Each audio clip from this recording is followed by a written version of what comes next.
Right, we'll start it. They start recording now, and these lot laughing, and we'll say, I can't believe what's going on. Say it. Go on, hit record now, quickly, Sam. I'm recording already, don't worry. Keep laughing then. Red Riley. Okay. Go. What on earth is going on? Are we on? We're running.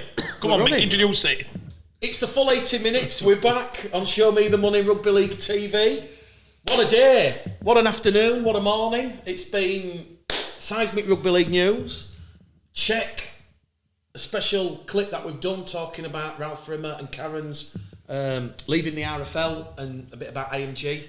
But this is the full 80 minutes. This is the full shebang. This is where we're talking Mick, have you just been pulled up off somebody? We just sorry, we were laughing at the start of the show is because I get pulled up all the time. But you just had a comment there. It's pick on Mick time. That's what it is. But because of the famous video that got 1 million views of you saying what you did all them years ago, you've made amends since then. I have. But you've got somebody saying that the reason Karen's gone is because of people like yourself saying offensive things, is it? Or the person has said, and this is somebody at the RFL. Well, don't I think mention he watches names. the show, but I wouldn't say it's a personal feud. I don't have any feuds. I love everybody.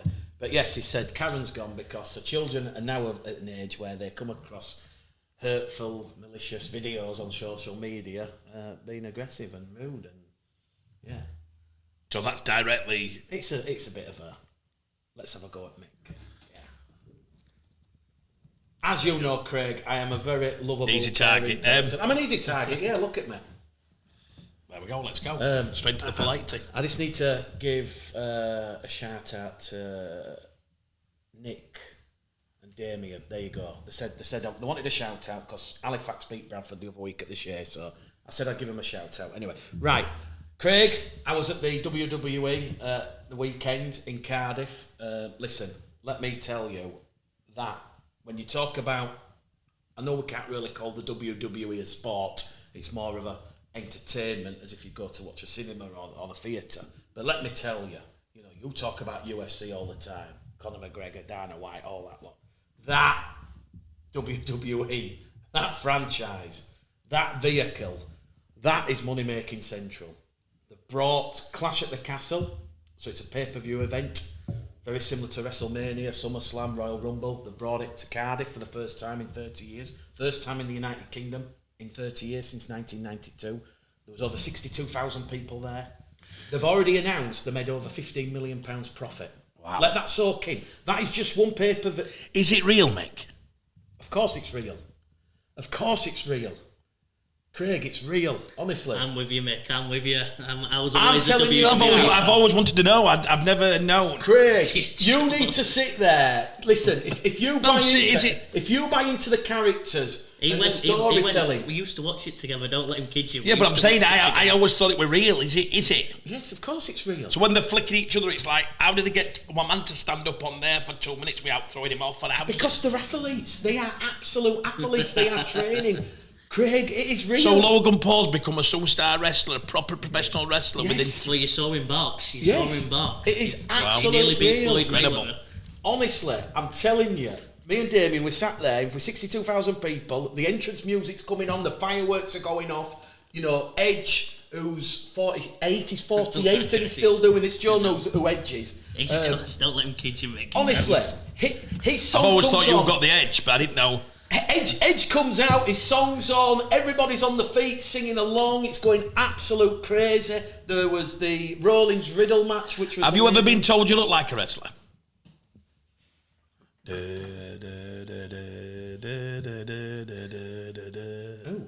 Who's that? What the hell's that? Is that? Undertaker. I look nothing like the Undertaker. That's worst. Sorry, mate. That's. What are you on about? Paul Bearer. I look nothing like Paul Bearer. How do I look like Paul Bearer? Get your biscuit tin. Go on, Craig, give it biscuit tin. Come on, let's go in for like. Give me the biscuit tin. No. I don't want to see you pop out of there, Paul. But look, honestly, when you talk about the marketing, honestly, that vehicle, and I'm sat there and I'm thinking, obviously, WWE, you can't compare WWE to Rugby League, but I'm just sat there thinking, like, the marketing, Triple H, they've been everywhere on This Morning, all the Talk Sport, all the interviews and stuff. And I'm just thinking, like, you know, it's sad where Rugby League is, how we're never going to be able to compete with WWE, but I'm just trying to think, you know. What, the RRL? The RRL? I was just thinking, Craig, like, hopefully IMG come in and they do what the WWE do so well. Like, if you go on the TikTok page. Yeah, I get it. Look, I subscribe to the RFL on TikTok, on YouTube. The women's semi-finals, fantastic occasions this weekend at Headingley. Post-match interviews. There's a lot of content what the RFL are doing, but sadly this doesn't get any traction. There's interviews on there with 85 views, you know, after a day. That shows you where the sport is, Craig. 85 views after a day. Within 6 hours, and I know you can't compare like for like, but this is just kind of like showing just how gargantuan WWE is. You know, you've got the Edge entrance, and it's at like 2.6 million views. That's just after 6 hours of the event. It's unbelievable. Why don't we get like the big bopper, David Feater, coming out to come on, right? And he comes out. Now let me finish, and then maybe orchestrate a move where Dave does a three somersaults, lands behind. Do you know, like, if wrestling's real or not? They got a good one where I know the Milwaukee Bucks do it, where a player called Robin Lopez has a fight with every mascot they go against. He like wrestles them, and that gets views because it's just bringing excitement. I think we try for some reason we don't want to get into it, but we tried to make it a dead serious, respectable sport, and sometimes that's just not the way to go. So have a laugh, have fun. I mean WWE. You've got the personalities. I'd like to see some of that on the 100%. Rugby League players. We saw a little bit of it earlier on in the season with Jake Connor. But let me tell you, Mick, again, like most sports, it's refined by certain individuals. As a kid, this is what I'm praying. As a kid, Hulk Hogan changed the wrestling for years. Agree. When Hulk Hogan did Rocky 3, it was the game changer of all game changers. Rocky fought Hulk Hogan, who then everyone watched, and then him and Ultimate Warrior and all these, and it was unbelievable how they characterised the sport through individuals. We've been saying for years. They brought it back with the Rock and Stone Cold Steve Austin, didn't they? Rugby League needs to have that. But let me inform you what I said 3 weeks ago. It's run by one man, or it was Vince McMahon.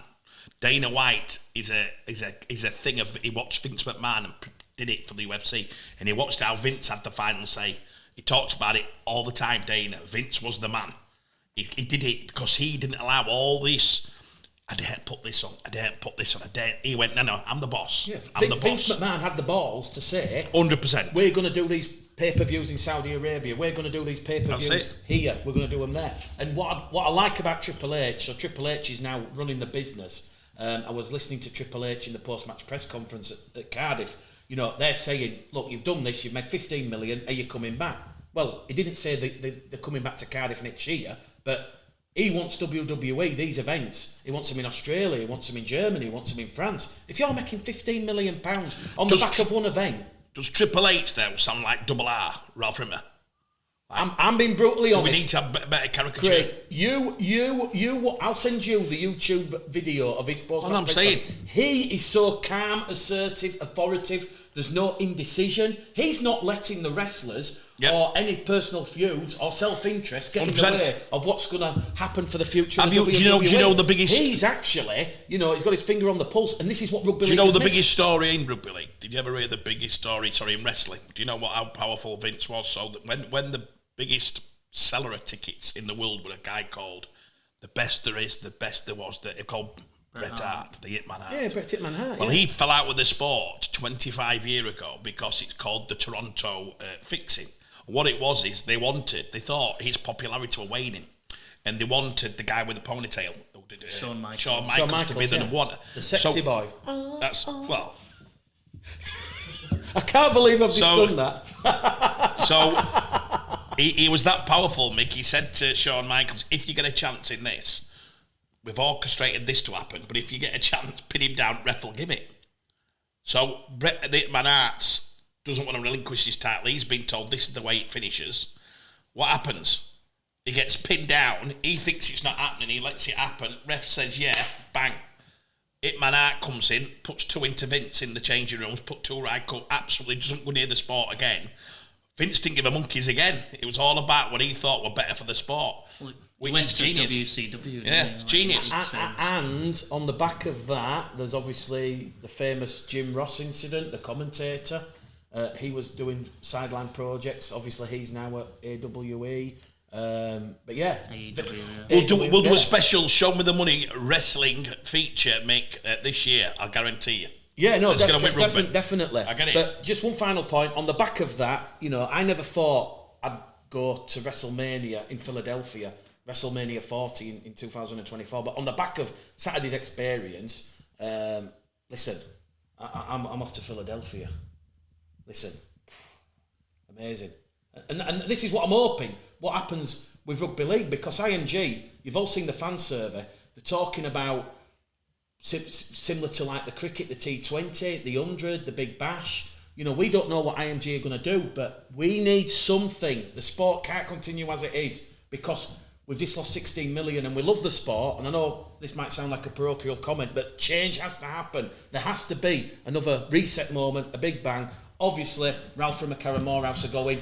That is on the pathway to change. We know some of the Super League general managers, they're going as well. That is on the pathway to change. You know, who IMG and the RFL appoint as the new leadership team. The key word is leadership team. Well, we've had this debate, Mick. I know, but for those... I get it. Yeah, I'm just saying, Craig. Let's all finish off with one rugby player's nickname in wrestling terms. You first, Mick. David Fogging the Wolf Johnston. All the people. David Fogging the Wolf Johnston. There you go, Joe. Look, I like Dave. Well, It looks like Joe, it looks like he's got a bit of wolf tenacity about him. If you don't know who Dave Fogging Johnson is, he's a winger for Bradford.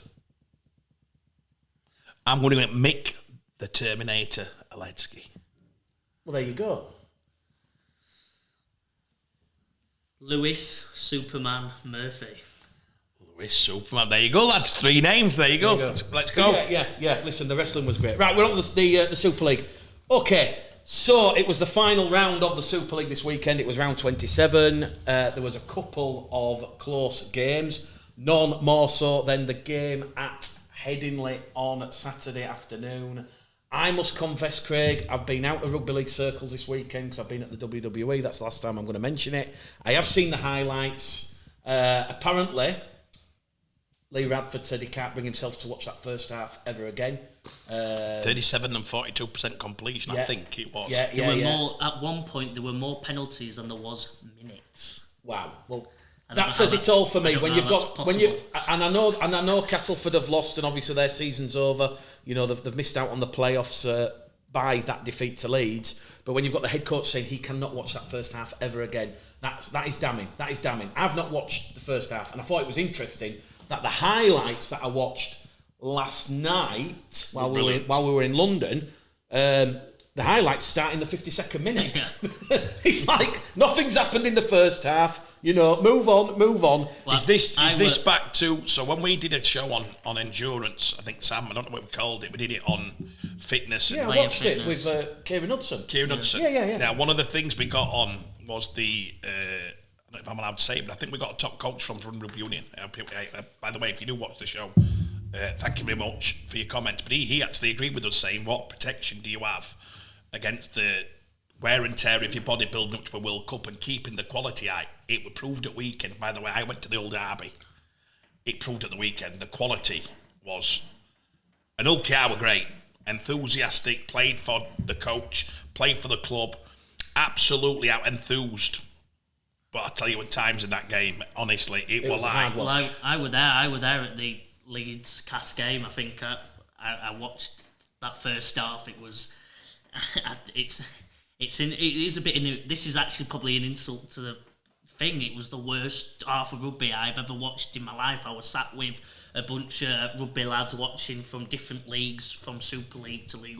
They were going, "That's the worst start." I think everyone were in shock about how bad of it was. It was on Sky. I can't imagine what was it on Sky that game? I think it was, wasn't it? It was on Sky. I can't imagine what the viewers were thinking in that. I can't imagine someone coming from the sport and watching that because it was that bad. If you think about the games of a weekend, you've got French juniors, which I love watching, by the way, but as a spectacle, Huge positive that, by the way. It was, Even though but it's as a detriment to spectacle the for the score. viewing, it's not. If you didn't want to watch, a 40 whatever skill, that's not good for Sky. They need close games. You've got the league game, the old derby, which should have been televised, but at times the atmosphere was electric. But it were more on Hull being devastated and the whole LKR fans just giving it. The best thing about that game were the fans absolutely singing to the Hull fans, we're the kings of the city and the keys of it were just electric atmosphere, which I love the derby. It's twice I've been, but I've got to be honest, the quality is just lacking in every, and going into the World Cup. I spoke to a couple of coaches. And I've had a reporter ask me this morning, he said, have some of them booked their holidays before? I said, of course they would. That's a ridiculous comment. Would the cast players have still had a chance booked whatever? Yeah, because it's £15 for flights. It's £15. What happened? Sam's got hiccups. I'm on tap table. No, Sam's got hiccups. Sorry, I keep Oh, hearing apologies. Sam hiccuping now. So, would they have booked a £15 flight in case they got beat so they'll win somewhere? Well, of course they would, but they'd have cancelled it. Mick, I think the teams that are in this playoff are the teams who want to be in the playoffs. I'll be honest with you, I think if you look at the clubs and where they all are, Saints and Wigan are always going to be in the playoffs. Forget about that. That don't need anybody to tell you. Catalans have definitely timed it better this year to get a lot of their fit players ready. They've rested. Talked to Danny Maguire about this. Said, would that happen in the future? Would you get more, if you knew what you knew now, would you get more rest into the players? He goes, yes, definitely. And the other one he said, without the injuries, we could have had a right run at this because he thinks it's open. It's open. So you look at that, but Salford, great run. Players playing into form, a very elderly squad. But I think a lot of the teams who are in there want to be in there. It's now business time. My hope for it, Mick, you've got Huddersfield v Salford. That should be a cracking game. So if you're a rugby league fan and you've watched last week's games, please give it another week. It's the first time you watched it because I think you're going to see it turn up a notch in the next 2 weeks. So you've got the other quad is Leeds v Catalans. And now I've had a message from Leeds and it says we've got a private jet or whatever you call it, charter. Yeah, they're taking the and private it's taking. And do you want to come? It's X amount, and they're going to try and fill the plane and get over there in numbers. Oh, with fans and stuff. With fans and the atmosphere. I thought you said you got invited onto the team. No, well, it is with the team. Oh, yeah. Part of your thing is that you go with the team, you come on with the team. Brilliant. Yeah, they always do it. They don't invite, so it's X amount. Listen, I think if they were staying overnight, I might have said, yeah, but I don't like the thought of going in there and out in the same day. Don't rock my boat, 2 journeys. But I think that you're going to see a better. But let's be honest now, Mick, and we're all trying. Unless somebody's got something up the sleeve, we all know the final. Correct. Unless we've got something up the sleeve. Because do we think Wigan and Saints are capable of getting beat? And I might get shot for that. So they might say, oh my God, you can answer that. But Saints won it in ease and didn't play that well back in the season. The fact Wigan have been second best team. They're the team in form. Yeah. And the fact that Wigan and Saints, similar to like Liam Featherstone in the Championship, they're going to have that luxury of that week off. Of course so whilst you've got 2 humdingers... Mick, explain to people watching what happens in our playoffs. I get my mates ask me all the time and it drives me mad. So because it's a World Cup year, it is sort of... Condensed this year. So, for instance, in the past, there'd be second chances. This year, it's basically 1 chance, you're done. It's the grand finals on the 24th of September. It's had to come forward because of the World Cup, the £1 million games forward because of the World Cup, because obviously there will be some championship players playing for Jamaica and some of the other nations. So, this week, you've got Friday, Catalans Leeds. Which is what position? Give us the positions in the league. That is 4th against 5th. So that is loser out. Winner of that will play Wigan or St Helens, depending on what happens in the Salford Huddersfield game. Yeah. I've got a lot of respect for Ian Watson, Huddersfield Giants. I'm going to tip a shock. I think Salford can go there and win. I can see Salford going there on Saturday at 1 o'clock and springing a shock. I know we've got a lot of Huddersfield fans and players who watch this show, but I'm tipping a Salford shock. So if that happens, Salford then go to St Helens, which the way Salford are playing, and again, they're very close to Wigan with that momentum behind them. And I know when that's the shot you're picking. I've got some friends that agree with Mick here. Catalans or Leeds would then go to Wigan. And I'm telling you now, listen, I think whoever wins on Friday night, Craig, sadly, I can't see anybody go. This is me speaking personally. Yeah. I can't see either Leeds or Wigan. I know Rowan watches the show, and Rowan will probably Leeds or Catalans. I can't see Leeds or Catalans going and beating Wigan. Leeds beat Wigan three weeks ago, didn't they? Absolutely murdered them. Yes. Yeah, and I'm telling you now, Matty Pete will not make that same mistake. I think Catalans always do well against Wigan. They always upset. But this is at Wigan. This is at Wigan, which they always do well. But I still think the best two teams are better than the rest, unfortunately. No, I agree with you, Craig. If we're just going on the form book, the grand final on the 24th is going to be St Helens versus Wigan. You're asking me to where's this potential shock? Shocks. Well, I think Salford are going to be on this shockwave. If they go to Huddersfield, they could go to Huddersfield and they could get beat Huddersfield. Like I say, I've got a soft spot for him. What's in a soft spot for Huddersfield? A lot of former Bradford players, Adam O'Brien, Oliver Wilson, are at Huddersfield. Close friends of mine. But the way I see how the season is progressing, and we're talking about the run of form leading into these key games, no second chances. I've got Salford to beat Huddersfield, and I could see, very similar to the game we did once, where Warrington, I do believe, went to St Helens and they won against all the odds. I think me, you, and John Bastian. Okay, last year the playoffs would have beat Warrington. Yeah. I could see that. Whether or not Christian Wolf is a little bit. Hang on a second, we're going to have a listen. Huddersfield could beat Salford. It's in Huddersfield versus St Helens, but look, if you're asking me to pinpoint a shock route, I'm saying Salford. Yeah, I'll be controversial. I'll make it even more. I think the winner of Salford v Huddersfield might beat Saints. That's what I've just said. Yeah, but I'll make it. I know, but a bit more. I said I agree with you, but I'm making it more serious. That I think they will beat Saints. Right. That's more what I meant. I think Saints just. What you think? You think they're done for the year? I just if they pull it off, which obviously they still can do, it would be legend. I just think looking at them, they seem a bit tired. They've got some older legs now mixed in. I just don't know whether they can do it again. They've won the league. They've proved the world that they can get up there 4 years in a row. I just don't know whether. Looking at them, Salford and Huddersfield both look raring to go. Salford especially look raring to go. Not that they've got, and I think Huddersfield raring to go. They are both desperate to make a grand final to show the world they can make. Especially, I think both teams are capable of beating Saints. I don't know if Saints have got it in them quite as much anymore. They've won the league because they're the most consistent, good team.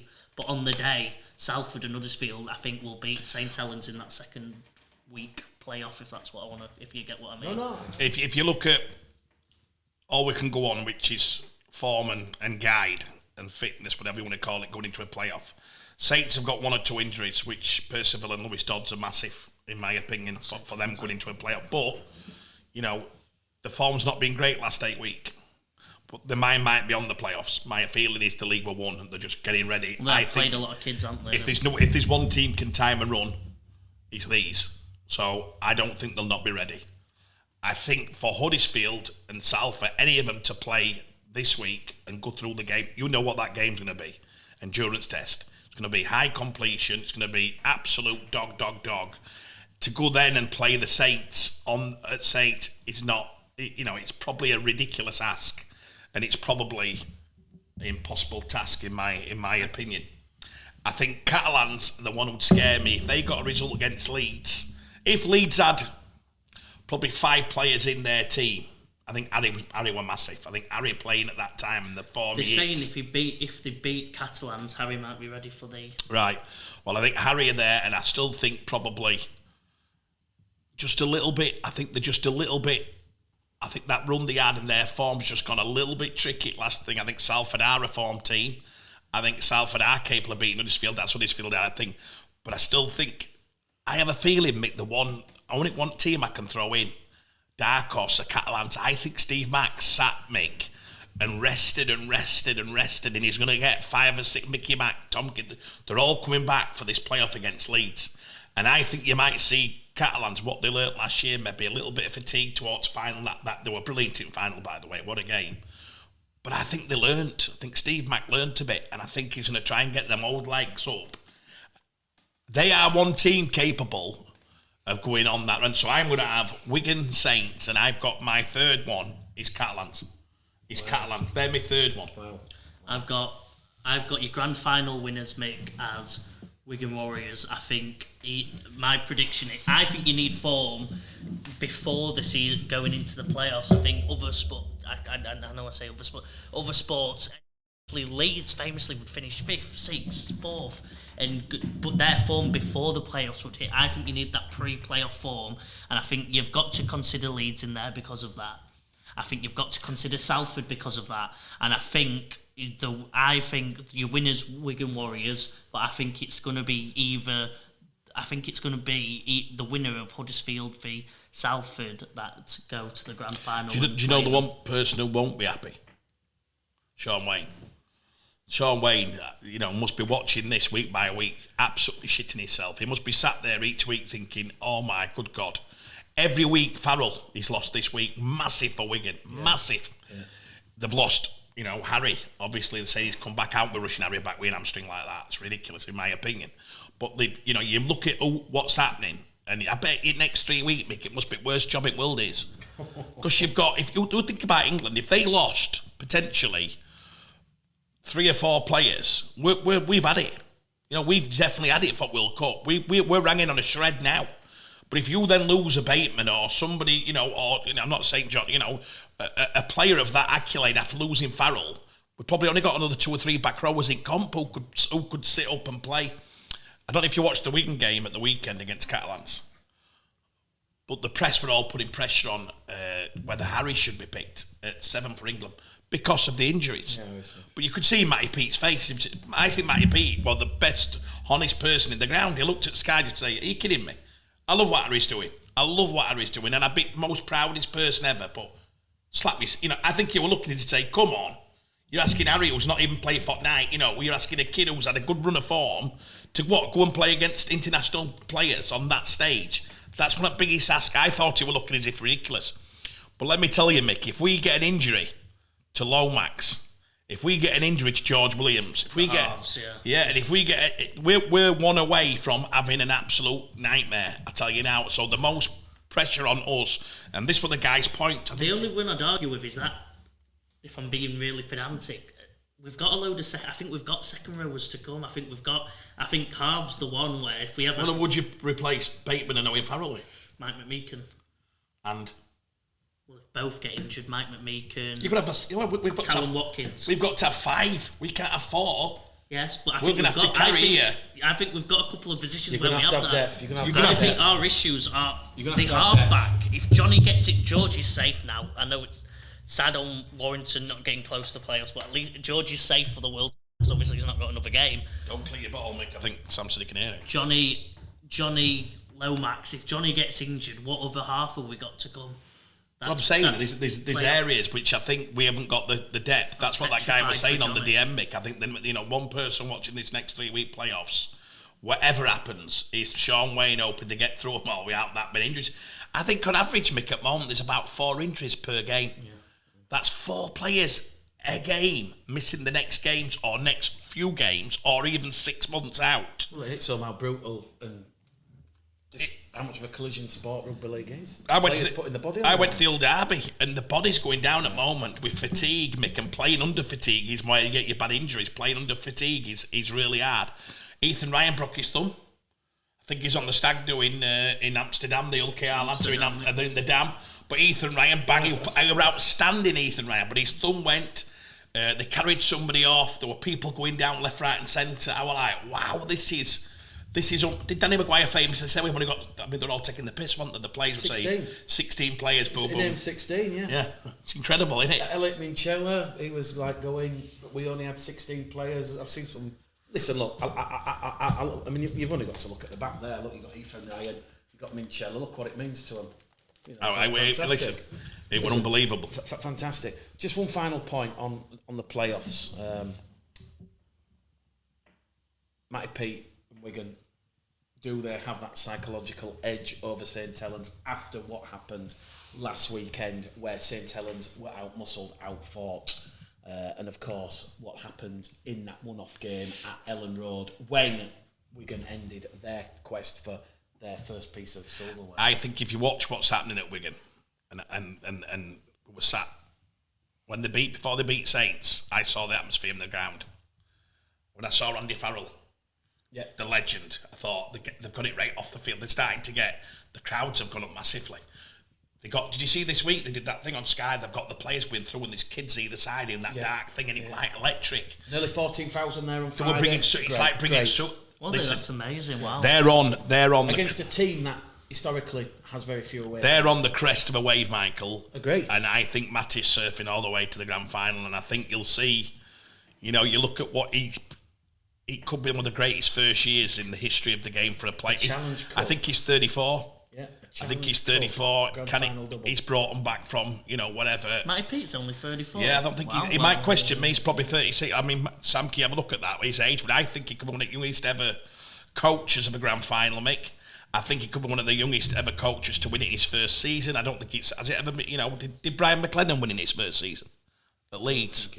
You'd have to check. I don't know how Brian Mack, did he win it in his first season? You'd have to check out. Christian Wolf, did he win it in his first season? Yeah, he did, didn't he? But did he take over from where they'd won it the year before with Justin? Well, this is probably 38, Matty Pete. So I think he'd probably be the youngest ever coach. Well, I'll tell you another coach who won it in his first year, Brian Noble, 2001. Yeah, there's definitely so many. Yeah. I think Noble was the first to do it. But yeah, I think he's on. I think he's on the crest of a wave. I think the club's on the crest of a wave. I think that if you're involved around Wigan this year, it's the most exciting place to be. George King's dad pulled me outside the ground, and I want to put him. Me and Andy have a bit of fun. Andy's just. They're all going on George's stag do. They're going to Benidorm. I got asked to go, but I've done quite a few this year, so I've got to be careful. But he said, "Oh, you bloody..." He goes, "When you mention where you lot are watching games, he goes, you're always at bloody Leeds." And I said, "Well, that's not quite true. We had a bit of banter about it. You've got your hospitality box, Craig. Well, we don't. That's a rumour, Mick. I've been on the table. It's great. I'd like to say, Mick, I'd like to get a chance that game on Saturday. For all you there, I'm going to try and get there. I'm going to speak to Salford, Mr. Thulis. That's a game I don't want to miss, and I'm going to try and take a couple of these games in, and so I can go and watch it and watch some proper rugby live. Because I tell you what, do we think this? You watch rugby. I watch the old derby Saturday, Mick. Do you know when you watch it on telly? What's the difference as a spectacle in telly and watching it live? Give me what you'd answer that. You've done it both. Joe's done it both. Oh. So an armchair man against somebody who goes and... So you prefer the armchair? Yeah. Depending on where I go, I'll give credit to... Sorry. No, I'll give credit. Hey, they need Sky viewers. That's where the money is. So we need more armchair fans. But what I'll say is certain grounds are amazing on match day. At Leeds Rhinos on the match day when it's night time, the lights come on. To be right, then George King's. You just said it. Leeds Rhinos. Because in my opinion, it's the best match day experience. Yeah, I'll say it. But you're a lover of all rugby all around. I'm a lover of. I'm saying match day experience, but would I love? Have you ever been to Wigan? That's the one I've not been to now. So you're making a comment. Have you been to Saints? Yeah, a couple of years ago. You like it? Yeah, I did. I've been to Saints. I'm not. So, but you can see on TV. I don't know. Have you been to Catalans? Well, I don't think I'm that outrageous in saying no I've to been- Catalans. I've I've been been to to all. That's what I'm I've saying been to before all we the make a best. comment like you're making. I think you're going to have to go to the grounds and say Every what you... single It's a one. strong comment to say it's the best game day experience. Yeah, in my opinion. Because you've only been to 3. No, I'm 4. not. I've been to pretty much every single one else apart from the 3. You knew which 3 Right, I've not been to, and you picked them 3. No, I'm serious. Because I've been... Been to Wake, you've been to Huddersfield, been to OKR, been to FC, I've been to all of them else. But I went to Saints this year, and it was electric against Warrington. Absolutely one of the best game day experiences I've ever had. The fans at Saints are so educated on good rugby, and the atmosphere, it was electric. So, if I go to Huddersfield historically, it's usually 4,000 in a 20,000 seats, and it's... How big's the stadium? Huddersfield holds 25,000.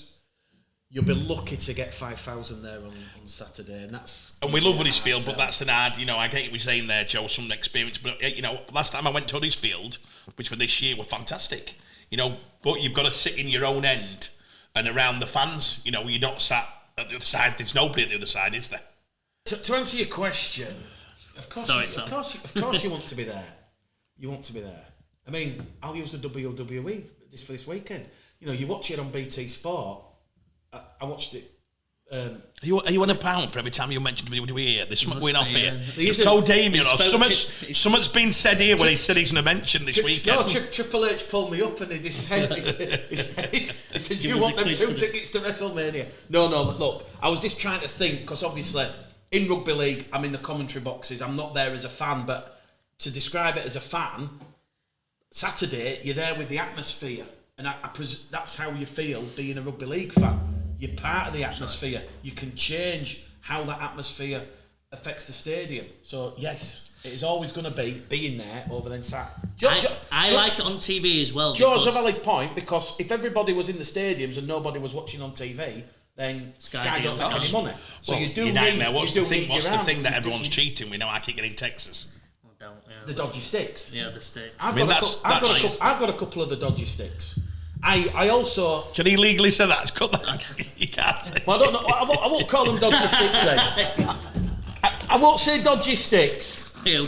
All I'll say is I ordered something off a bloke down the pub who knows this other bloke. It's an Amazon stick and it's magical. You just plug it in and you can watch what you want. We need to have a chat. Seriously, I know we'll cut that bit out, but we need to have a chat about that, because more and more people. That's every sport, though, isn't it? That affects every sport. What can happen to funding if everyone's watching it on a stick?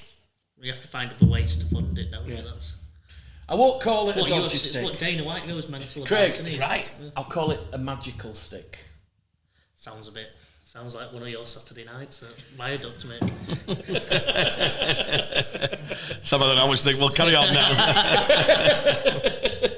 But yeah, that's the playoffs. Obviously, Huddersfield beat Wakefield. Will Price penalty after goal point extra time. Huggies of Rovers, probably the performance of the weekend with the adversity they've dealt with. Leeds, like I say, 14 points in 6 minutes. You've got a feel for Castleford and Radford. I were there, so on that game, the only thing you could feel like in that last 15 minutes was Cass were knackered. What was the catalyst, Joe? You were there. I've not watched the full game. I've seen highlights. The catalyst, in my opinion, was purely Cass getting tired. I think Cass had them in defence. Defensively, Cass held strong. It's not fitness, is it? But I think long-term endurance over a season, Leeds just had more of it. There's probably a better way of putting it. But I think they've got younger legs, Joe. That's what you say. Younger, fresher legs. Yeah. On their day, if that was the exact same 20 minutes earlier on in the season, I think Cass would have put that away.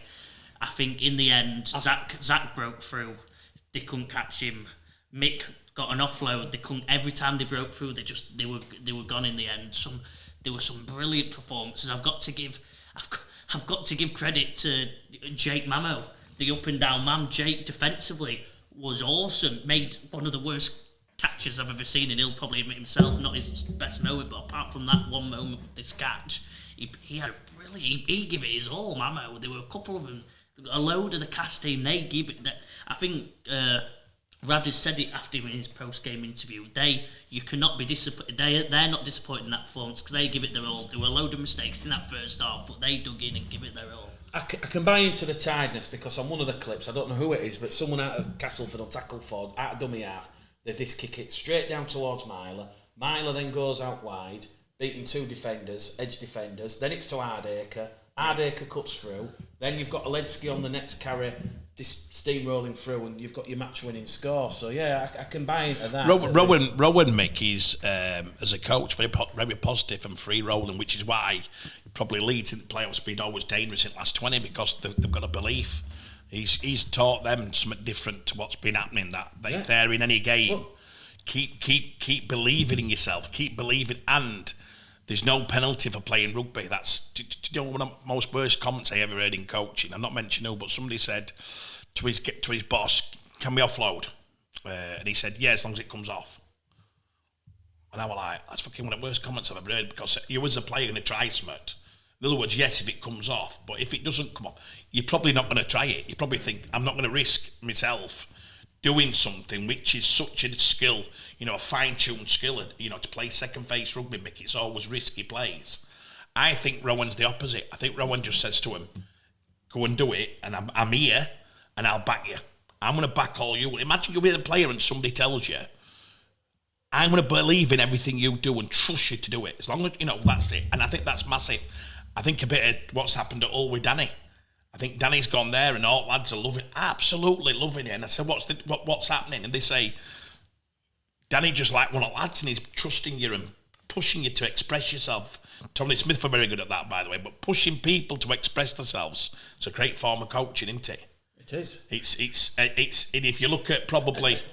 And that's what I like about Rowan. Very relaxed atmosphere. It is. If it's anything like he did at Tom, I don't know if you've been to Leeds yet at training ground, but there was all like the posters, like the energy bus. Rowan won't tolerate any bullshit. Rowan won't tolerate any negativity. If anyone's negative, you're out. It's brilliant, that, isn't it? Like I say, I've got a lot. I think I've mentioned this before, but Rowan, he's got the Bill Belichick autobiography. He immerses himself in so much sporting literature. He won't stop learning. He's always looking at ideas to freshen it up. And the more I think about it now, what a masterstroke by Gary Everington. Whatever happens on Friday night in the south of France, and I know it's like the third time Leeds are going to Catalans in about 9 weeks, and who knows what's going to happen in the third instalment. But whatever happens, Rowan has quite rightly won over the Leeds fans. They will back Rowan now to the hilt, 100%. And they will be an absolute force to be reckoned with next year. For the Leeds fans, Craig, what is going on? Because he's not got a lot of money to play with. They're at the cap. What's happening with Leeds? Are we expecting more players to move on and move sideways, left ways? For Rowan to build a team that he... Rowan's got no cap space, so he's having to do what we call, player trade. Yeah. So you look at Sutty going, which he did on the players thing, Sutty going. Well, that's just a person they'll bring in for Sutty will be on a third of what Sutty were on. So he's trying to free that money up. Yeah. To free money up. To bring in... to bring in, let's just say, off the record, a Ricky Latelli. Yeah. Let's just say to keep Zach. Yeah. Let's just say there's no movement in the arse because they've got Austin, they've got another year with Austin. I don't know if they think they knew that, but they do now. They've got, the other lad. Caesar. They've got Richie. Yeah. They've got young Kevin, young Jack Sinfield. So they've probably got no cap room there. They've got no crap room. A little bit, Dwyer's gone. Corey Johnson will be on less than Dwyer. Yeah. By the way, big shout out for the young Jared O'Connor. Absolutely fabulous this year. What a competitor. Yes. Played a few games for Bradford. Listen, good on the lad. Good on the lad. He's thinking, but they'll be cheaper than what Dwyer were at. Do you know what I mean? So they've got that. So they're probably 150 grand, Mick, what they'll try and free up, 140, so bring a couple in. I spoke to Rowan about that last week a bit, so... Well, I've got a question, because I went through, I generally don't know, this could be a dumb question, but I went through it with my mate. What are they doing at prop next year? Meaning? If you go, aren't most of the big men, obviously except Mick? No, they're all contracted. Are they? Yeah. They're all contracted, yeah. Badine Thompson, out of contract. Bodine, out of contract. Yeah, out of contract. Matt Pryor, think's out of contract. No, another year. Is he? Oh, that's why. Tetavana, another year. I know another Tetavana. two. I know Mick, another thing is. Then you've got Tom Allroyd, 2 more years, which he played a big part. Big Tom will have to come through. Yeah, then you've got Sam Walters playing it prop. He's got a 2-year extension. Then you've got the potential of the young lads coming through. I don't know how many they've got. And then I think they've got one more, haven't they? We've missed somebody. They've got one more in there anyway. But I think there's not a lot of movement in props. Well, there we go. That's for the lead situation. Weiss is left, baby. There might be a money baller in there. Weiss. Am I allowed to say that? A bit of bollock, can I? Moses Mustafa. Yeah. Yeah, they've announced that he's leaving, haven't they? Oh, yeah, they've announced he's leaving. Leaving, so not said where he's going. Yeah. Right. Let's just focus a little bit on Toulouse, Craig. Sadly relegated. I thought they might do it, but I didn't I didn't, and this is great testament to Willie Porchin and Wakefield for turning it around. You did call that strongly, didn't you? I did call it strongly. Wakefield fans should be, giving you the boot. Listen, I didn't do it at any maliciousness towards the Wakefield club. I get on well with Mr. Carter, and I've got a lot of respect for Mr. Willie Porchin. I genuinely thought Toulouse had this momentum. And the home, they didn't get the home wins, did they? Because they'd come over here, they'd had those shock wins, and all of a sudden it was on, But then somehow, we don't know how, Toulouse, they went to Ilkeston Rovers, they had the game won, and then they lost it in the space of 10 minutes. And then the week after, they played Warrington. I don't think they ever had that game won, even though they scored the 3 tries before half-time. Again, one of Sylvan Houlis' issues, should he remain next year, which I'm led to believe he is going to do, is the discipline. You're not going to win Super League games when you've got a couple of players each game in the sin bin, and that's something that has really let Toulouse down. But in terms of the effort, Craig, bearing in mind they were playing catch-up and they had all the issues at the start of the season with the COVID vaccines and players moving on, like Mark Carrala, John Ford, I've got to pay a bit of respect to Toulouse. They'll drop down back into the Championship. That's going to be another interesting situation because Toulouse will spend next year. Cedric and Sylvan have said. That's what they've said, haven't they? They're going to they spend. announced it, so they're coming back on. I have said from day one. By the way, before we carry on, Cedric, if Sam can sort it, Cedric will do this show next week. Yeah. I asked him if he'd do the show. He said he'd love to do the show. So I don't know how Sam can organise it through the lens. I would do it on a Zoom or I would do it. But it'd be good to get Cedric. You can ask him all these questions. Yeah, because I think if we're going to grade Toulouse, I've got to give them a B-, C+. It's been a very commendable effort in difficult circumstances, but I am a little bit saddened that they've come up and we've had the 2 French derbies, and then all of a sudden they've gone back down. What happens moving forward? Who knows? We saw the questions from the ING and the fans survey. Don't tell me you caught. Did you get it? Danielson. No, you didn't get it. I didn't get it. Surprised I didn't eat it. But it's going to be interesting to see what happens moving forward because clearly there's a bit of unrest with certain Super League and Championship clubs. If you'd have said to me before last season that the 3 players you thought, Mick, you mentioned 2 of them, I thought Toulouse coming up, did they have any players who I thought I could recognise will be Super League players and all? I'd have said Mitch Garbutt, Ford and Carrala. And they've lost 2. They lost 2 of them through their own reasons. So there was a lot of changes within the structure of lads who've been there for a year. Mitch Garbutt were a proven Super League 140 metres when he plays. He got injured. That were Mitch. That were the season out. So they've been a bit unlucky, as have all teams this year with the injuries. They brought in the young fullback from Huddersfield, paid over whatever. I shouldn't say that, but they had to pay great money for somebody. The deal were there to help them stay up. They got another couple of players in the halfback from Australia who was playing. Corey Norman were a great signing. So Nathan Peets, let's give raps to Toulouse for trying their absolute best to get them to stay up this year. They've given it everything. The flannel has been wrung dry. They've come up short. They've got to take it on chin and come back, but they give it the kitchen sink. I think it's one of the most attractive relegation battles. There were 4 teams in it for a long time. Then it ended up being Wakey and them toe-to-toe, but at one time, you probably got 3 or 4, you're thinking, oof. Salford OKR were in there at one and point. For what games they won. Leeds were in there. What games they won, when they got some great victories. They nearly beat Saints, didn't they, they beat Wigan, whatever. So they've actually, listen, great club, had a right dig at it, come up short, learn your lessons, Cedric. In my opinion, there's a few signings could be made to what I'd have gone for. And this year, I think I'd go for, with my cap space, I think I'd try and get a couple of props. And I think, with that mentality of being able to, they can't do it now for it's going to be franchise for the year after. There was a couple of areas I thought they come up a bit short. But I think they can hold their head up high and they're very proud. And they were a great member of our Super League this year and brought a lot to the comp, in my opinion. Now, people might say, have they brought any fans? They don't bring any fans, they don't bring this, but they bring a great game day experience over at Toulouse. Yeah. And for me, if they'd have had the same chance as Catalans, do I think they could do a Catalans if they got guaranteed no relegation? Yes. Yes. Wow. If they got given 3-year impurity, whatever word you use, where they can't get relegated, we should have done that, in my opinion. Now, Huddersfield, and other clubs like that's ridiculous. It's ridiculous how we don't give them a proper chance. You're giving them 1 year to do it, and they're another country. People understand. Newcastle have happened what it's happened this year, mate, because 100,000 of Newcastle's money is accommodation. You imagine what Toulouse have got on top of your cap money.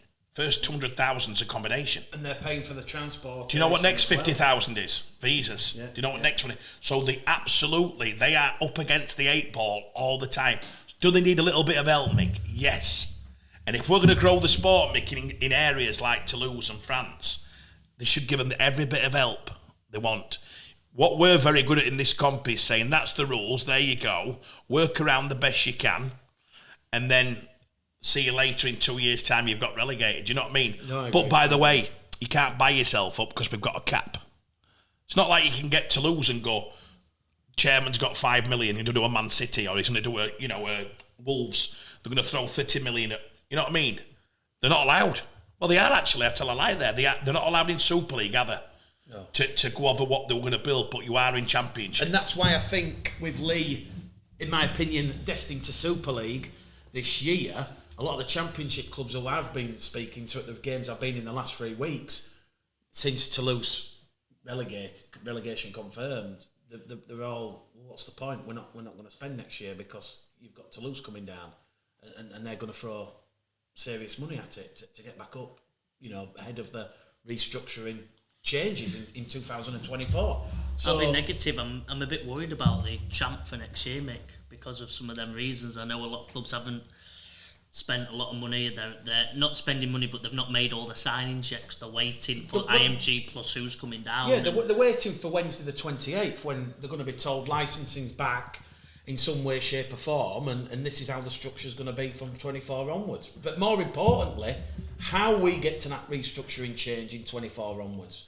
Do we do what the RFL have suggested to the clubs, where you've got the top 7 automatically in Super League B, and then there'll be a playoff between a couple of Championship clubs and a couple of League One clubs, which is attractive because that gives a little bit of meat on the bone for the League One clubs. Obviously, Workington, Dewsbury relegated. So, if you're a Mark Sawyer, you'll be desperate to get out to League One next year at the first opportunity.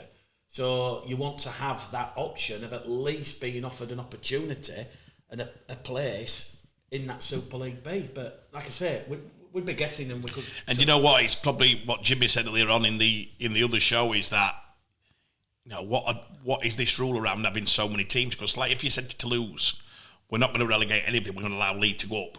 So it sounds to me what you're saying is Championship would be happy, and Super League would be happy. Yeah.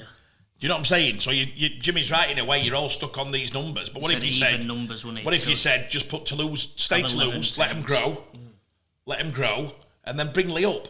Lee deserve to come up. Let's do that. Championship clubs are all happy because they're not going to team coming down and going to spend £1 million.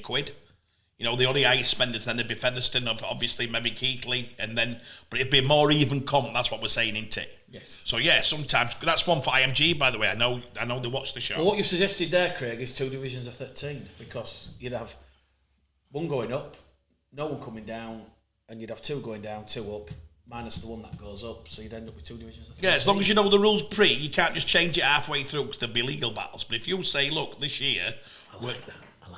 No, you know what I'm saying? IMG, 2 divisions of 13. Well, seriously, what? No. What? It makes sense. I know Toulouse are coming down. There'll be no. Listen. Do you know we did them? Do you know we did them repeat? Do you know we did them repeat fixtures? Yes. The most ridiculous thing I've ever seen. Yeah, we all agreed on that. Why would anybody want to play somebody 3 times? Well, the supporters are fed up. The people on Sky are fed up. The people who are watching it online are fed up. And then we don't let a team come up who could actually bring something different to comp. Is the most ridiculous thing you've ever. When you look back, we have made it hard for us. We have. I know we're on about the best ways for people to watch our sport. Some of it's bloody ridiculous, isn't it? It's absolutely ridiculous how we've done it. And I hope, Mick, again we keep on mentioning IMG and hoping that they're the saviours of the sport. But I hope they are. I really hope they've got to be, Craig. They've got to be, and it'll be interesting to see what happens with how. Can I make a comment here? I haven't told you this, but so yesterday, Joe Connor Bailey, are my clips done? Let's chase that one, Joe. I got a phone call yesterday, a text, and it was from Sam Smeaton. Yeah. And he watches the show regular. Yeah. And he mentioned a young lady. He mentioned a young lady who plays for York, and he said, "Craig, good to see you. She's fantastic. I think she's a nephew of Sam's wife." All right. And I watched the game yesterday, and it was a real tough game. And this player, because I'd like to give the women's game a mention, Mick, and we've said it enough now. We need to get 2 or 3 of the ladies in, coaches or thing, to come and do a show, because it is at that time now where we have to. We're a show that's a bit of a laddie show. We take Mickey, we have a crack. We need to, we need to grow as well as a show. And this girl, she was called Holly Dodd, at the back rower, and they mentioned on Sky, because I watched it, with North Pins and Cowboys after. She was unbelievable. I watched it, and I'm like, back rower, never miss, bang, bang, hitting lines. There were 3 or 4 players there, Mickey, you're watching it. You're thinking how good it is, and they're on the back of COVID. The girl, it's been so hard because all the funding went out of it. They're not funded by. Do you know what I mean? I don't know how much they get this year from Sky. You can find out for us because they're putting them up on the telly, but I don't know how much. But they're saying the amateur game is the most expanding sport. Is the ladies rugby girls? In terms of participation, they reckon it's gone mad. It is. So a big shout out while we're on it, and please. We want everyone watching this show. We want there. We want to prove that we're there for everybody. We love that. We've got to become our big advocates. If they need any help, and we can help it by promoting them games, please come on, organise. If anybody wants, we want to help, don't we? Totally agree, 100%. Let's make it happen. So we've got Cedric next week potentially. We've definitely got Cedric. We'll get the women's on before the Leeds York Grand Final at St Helens. I think. And I don't know if we'll ask the viewers here, Sab. I don't know if we should ask, do you fancy doing a live commentary on one of these playoffs? We've said it all year, for 2 years, we've said, dare we do it? And I can get us permission to do it. Do you fancy doing it? If I can get permission? Yes. Sam? If you're watching, please give us some comments whether that would actually be something you want to do. And we'll go live, and we'll do it, we'll set up, and we'll go to we can't go to Catalans, because we can't afford mixed drinks, Bill. But we can get to Huddersfield. I don't know about my Huddersfield and Salford. I'll ask Mr. Thulis if we get the comments. Can we set up and do some comments? What a lot of them do, you might just shoot this down. It's called do it when we used to off the telly. Yeah. Yeah, we've done it before. Yeah, off the telly where you'd watch it live and then comment and then talk about it, and we did it like for 2 years, didn't we? A game watcher, don't they? We want to be there. We want to be there. Atmosphere, playoff time. We could do what Joe said. We did it if you remember, we did it in Leeds, didn't we? We could set up a TV there and just watch. And we used to watch Sky and Mick would commentate. Take the thing off, Mick would commentate, and I would, and then we'd make comments. That's what the original full 80 minutes was. That's what it was. Yeah, we can try and certainly consider it.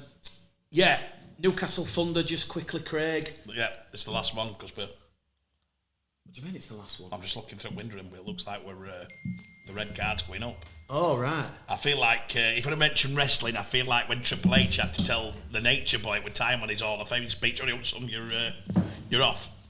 So just quickly, we know you're meeting the Newcastle lads later on this week. How much of a difficult situation is it for certain players up there? We know a lot of players, Craig, are up there on full-time deals. I'll be brutally honest. I've had a couple of players themselves message me. Look, clearly, it's very painful what's happening at Newcastle. Seymour's pulling out a little bit, and the club has to be self-sufficient. I'm going to put two hats on very quickly. Yeah. One hat is players agent. Alex Foster's moved down there, bought an house. So you imagine the predicament he's in. Yeah. His wife's got a job there. Yeah. Mitch Clark's gone down there, put his life there. Correct. Rented his house out in Wigan, and he's gone there. So that's not a 2-minute job to say thank you, close the boot, get off, see you later. No. You know, they're legally allowed to do what's right for them until that time comes. We are looking for clubs for them. Newcastle, there is a second opinion where they can come, but it means them going part-time, but they haven't gone down there to play part-time, so the rules have changed. Connor Bailey's the same. Connor Bailey's left Wakefield out of Rake. Could have stayed, had a couple of options, gone there. So that's the thing side. You look at the players. Sam Alice-Minzy left early. The Newcastle, Joel speak, we can both speak. The local lads, it's heartbreaking for them. Isaac Norris. Because they brought, we've got 4. We've got 4. Them lads have been bought into something, Mick, for 3 years. This is not 1 year for them. This has been them from 15, 16, 17. 18, yeah. And now they've got the chance to play, and all of a sudden, now, put the other foot on. Any man who puts half money into a club of his own money, and I said this to somebody yesterday, we had a bit of an argument about it. I said, right, let me put the other side to you. This guy turns up to a board meeting 15 months ago. Right, we don't want to stop going part-time. We need to be full-time. Why is that then? Well, if we go full-time, we'll get it top 4, top 6. Chance of promotion. We're going to get this player. You don't understand what happens. We'll get the crowds up. We'll get the sponsorship.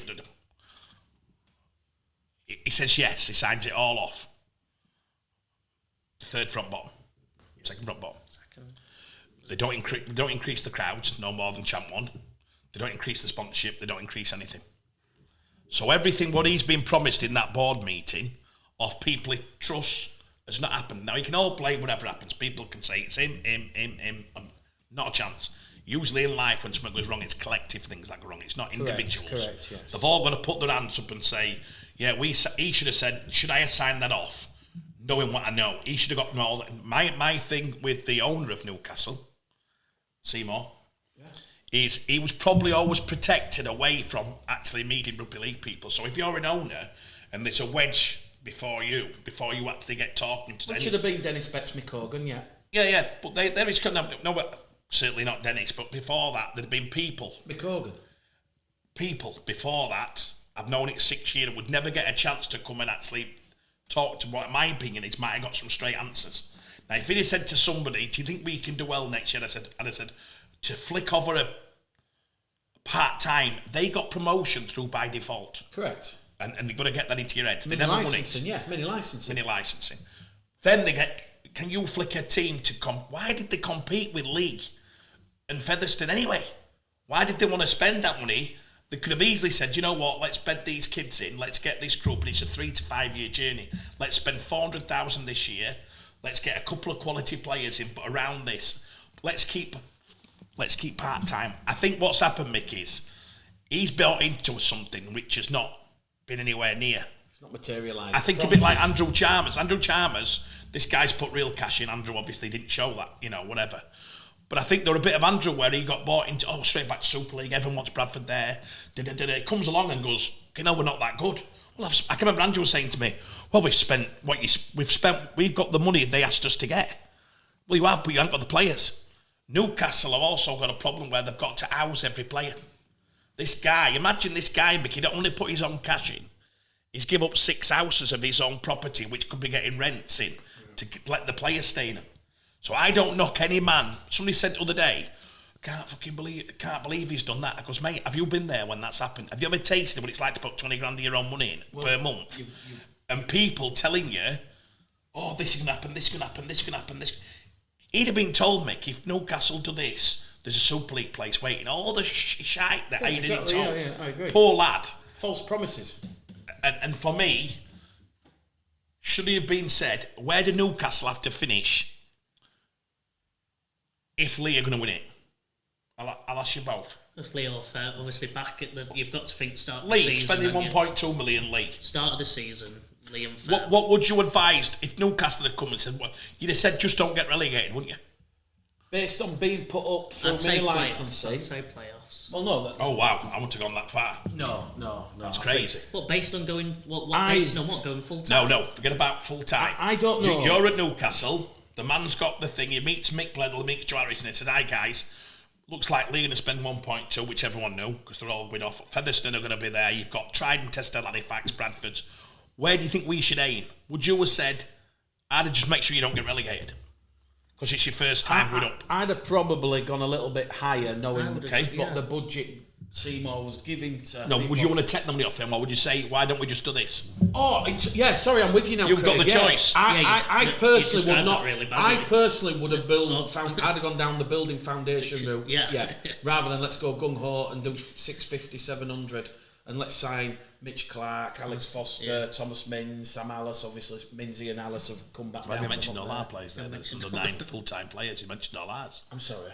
It's your show, so I'm bound to talk. If you described it like that, completely. But what I would have done is, I don't know who the architect was for Newcastle are going to win Super League by 2030, but that to me was a massive distraction. And you said it, didn't you, all the time? I said it all the time. That's crazy. That's crazy. That'd be like Nigel Wood coming out tomorrow. Bradford are going to win Super League by 2030 when Bradford are probably more closer to playing. I just look at the reason, Mick. What were the reasoning? And it's all right. I wonder what made them go full time and for what reason. They genuinely believe. Super League winners 2030. That was the dream. They genuinely believe. No, Newcastle. They're ambitious this year, club. why have they spent £1 million this year? To have a go at winning because it. Winning it. No. Well, playoffs. I spoke to Newcastle. They thought the 210s were coming in this year. That's why they've spent the money. That's why Halifax have spent the money. Why Halifax are spending less next year. And I got ridiculed for this, and I hope Ian Crowe don't mind me saying this, but when Halifax played Bradford the other week, Ian actually said to me, he said, Mick, I don't know who told you, but he says, it's correct. We were close to getting Gareth Widdop, but he just wanted too much money. And obviously, with the ways you, Frey and Keys are playing, they don't need Widdop, but like Ian Crowe says, even this year, Halifax, they've spent money where they didn't need to spend because everyone thought this year the 210s were coming in based on what the other fellow said.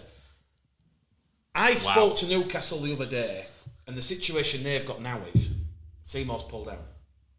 There is still the situation where... Well, we've not heard that. He's not pulled out. He's not pulled out. No, the club has to be self-sufficient, Craig. Yes, but he's still at the club. Don't say pulled out. Yeah, no, he's pulled... Yeah, let me be clear. Seymour is still the owner of Newcastle Thunder and Newcastle Falcons. When I say pull out, he's pulling the money out. Yes, okay. Very similar to like David at London this year. David told me personally, because he obviously got the tip off about the licensing. Yeah. He's protecting that academy over the first team. Yeah. London are safe now, and like Jimmy says, they've got the licensing when it's all revealed. It will be weighted for certain clubs, and the 3 championship clubs who have the academy, who are trying to ring fence and make sure that is preserved at all costs, are Bradford, Newcastle, and London. But what I meant by Seymour pulling out is obviously he's not pumping the money in. So you've got a situation where if IMG next week, and it might get leaked, who knows, but definitely the clubs find out on September the 28th, which is a Wednesday, they find out, we're going down the 210s route, there's still a chance Newcastle make a convincing argument to Seymour and some money might come in. I just look back. There's so much uncertainty in the sport, Craig. I get it, but I'm saying to you there, if you look at it and you add your time again, and there's a lot of after timers in our sport, but to get there afterwards, looking back and saying, what were you going to achieve spending £1 million this year? Not when Lee's spending that, Because you'd have gone part-time at Newcastle and added a little bit of quality. You're looking to get what's the point? So if you look at Newcastle here, Mick, they're on 15 points. No. Look at Newcastle here. Workington got 2 points, so they had to avoid 7 points. Dewsbury and Workington 7 points too. Yeah. If Newcastle would have ended up with 10 points, they'd be up. And they could they have done that on a £3,500 budget part time? Yes. Well, no, I'm not. I was going to say so. And we Mick. Yes, I know enough about Championship Rugby League. And we Mick, and I think put my that's professional where reputation on the line and say yes. That's where you've got to have a look at that and go. When we sat down with the man with the money, Seymour, and the board, do you say, look, let's avoid relegation, let's get some young lads some games, let's bring a bit of quality to make sure that we don't get relegated, and that's easier said than done because in regards to Workington and Dewsbury, but Workington got 2 points all year, so potentially you can beat that. I think there's a bit of guiltiness of not being over ambitious, but they've tried to run before they can walk. Yes. That's the phrase. And now you think about it, right? How many times in life does a man cover $500,000 for you? That might be that one they need in 2 years. And, and when they go, you can get Super League and see him goes, by the way, guys, I can't keep pulling out £500,000 for you to play. So I've put me 2 hats on there, Mick. My rugby hat is I'm backing lads and I'm keeping into what's best for them. On the other hand of things, as a human being and a businessman myself and somebody who's been in them places, it's horrific. Mick, I remember Donny sat there writing 20 grand a month, pumping the money in. Keep it going. And they don't give a shit. No one around you is not bothered. I never forget a player looking at me in the eye and said, I'll be honest with you, I'm not bothered whether you go or not. I'm just bothered whether you sign that cheque. And then, on that note, I'm gone. He made my mind up more than anybody because he directly said, I'm not really bothered. And I said, well, I'm not bothered about giving you money. Wow. And that were it. So it'll be a lonely place for Seymour now when he looks. And I just think, how many times in life are you lucky enough to have a Derek? You're going to make sure you control that money. A Mark Campbell. Ken at Huddersfield. How many times? Don't neglect that chance. Save them and treasure them. Because you're so lucky to get a millionaire who's willing to back you. How lucky. It's like, we do our horse racing, Mick. For somebody to back you. We've got our mate, Steve. He's backing the stable for tunes of 1-2 million quid. How many times in your lifetime do you get somebody to back you like that?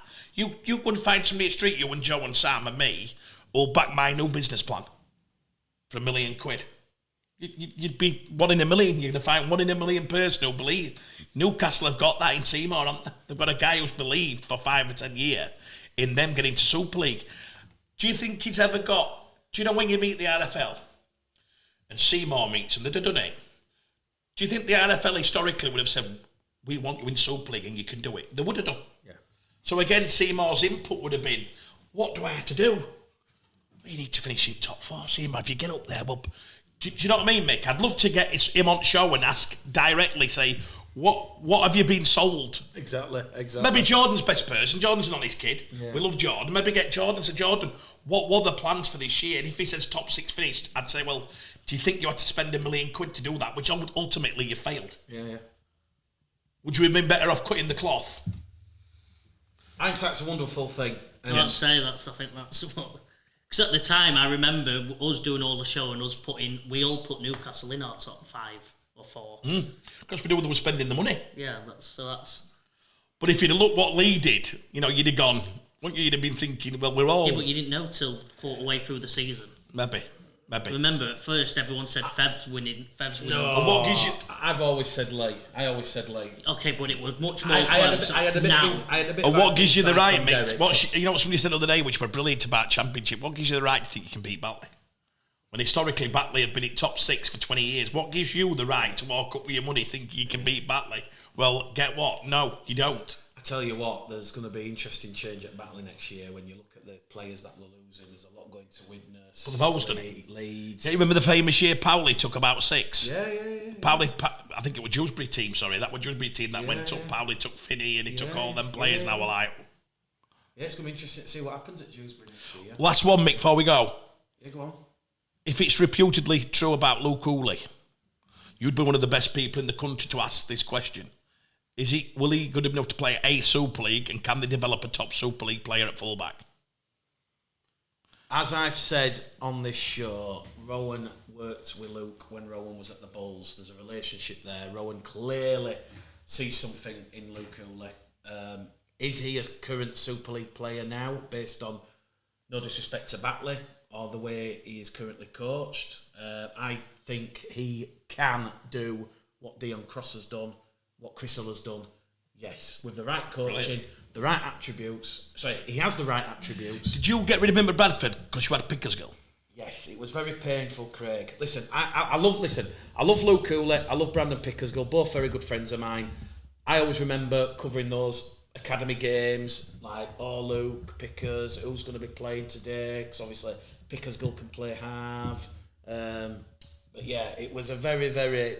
Is that the way they did it in the academy? I didn't know. They did to change it. Wow, that's it. The point I'm trying to say good is, two fullbacks, isn't now it? we're down the line, and Bradford lost Pickersgill to Featherstone for a little bit more money, and I've nothing against any player who wants to go for more money. Bradford do have some financial restrictions. Again, I don't want to. We haven't really mentioned Bradford much, but I've known about this for a couple of weeks now. The club is still being handcuffed by piss poor decisions made by the management. I really do feel for Mark Dunning. I honestly do. And this is not me sticking up for Mark. This is me sticking up for Mark Dunning, because his playing budget is restricted because of what happened between the RFL and Andrew Chalmers back in 2017, January 2017, when the RFL, in their wisdom, rejected a bid from David Vaughan, a bid from Richard Lamb and Damien Irvine, and I forget the other person's name, and they said, no, we're giving it to Andrew Chalmers and Graham Law, and we're going to lend them 250 grand. That loan is now being repaid back, 250 grand, Craig. And it's painful that Bradford's playing budget is being hindered in 2022 into 2023. The RFL have confirmed it to me. And I don't know if you saw my tweets yesterday. I just want to get this off my chest. That wasn't me attacking the Bradford Bulls. That wasn't me attacking the RFL. I see the Bradford Bulls as a club in sort of terminal decline under the ownership of Nigel Wood. And there needs to be maximum transparency. And what I mean by that is, imagine you're a season ticket holder. You'll be based on Nigel Wood. I just said, Craig, this is not me attacking the Bradford Bulls or the RFL. I'm just saying it as it is. But the club is in terminal decline. And what I mean by that is... But you can't blame Nigel for that, surely. There has to... Well, who's to blame, Craig? There has to be... Well, you just said who's to blame. 12 years of bad management. Hear me out. I'm talking about this loan that was facilitated secretly back in January 2017. Well, that's not Nigel Wood. Well, Nigel Wood was the chairman of the RFL. That loan was signed off by either Nigel, Karen, or Ralph. It's done. That's now being repaid. What I'm saying is, and this is why I want to... please listen. There needs to be maximum transparency.